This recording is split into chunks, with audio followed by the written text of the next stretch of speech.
Oh, hi. I was just about to nail these coffee maker instructions to the church door. Why don't I just tell you instead? Don't worry, there's a lot less than 95 steps. Some people consider coffee an indulgence, but we know that it supports our bodies and our lives. To make sure that the coffee is ready for your group, you're going to want to start the coffee maker half an hour before you want your coffee. Before you get started, you want to check to make sure that there's no water left in the system.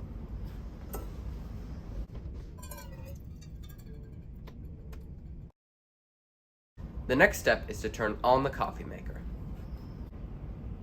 To paraphrase William of Ockham, the power button, much like God, reveals itself on the back side.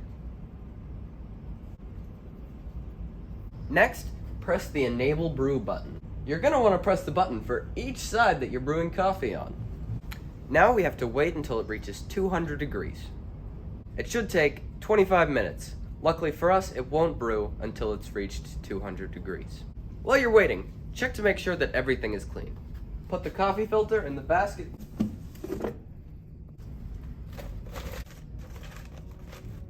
and fill it up. A full 2 cups.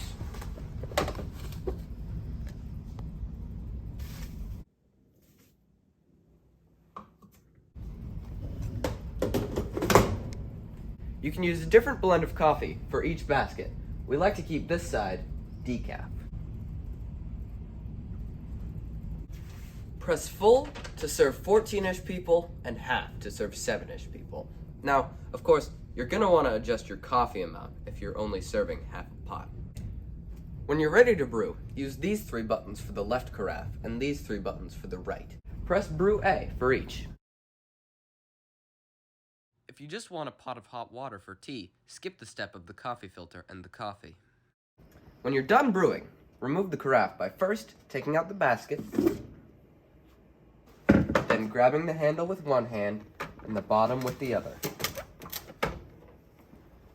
When you're ready to make a new batch, start again with a new carafe.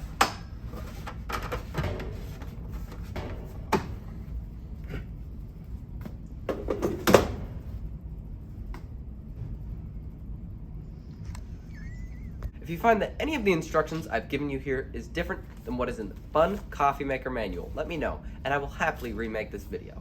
But until then, here I stand. I can do no more.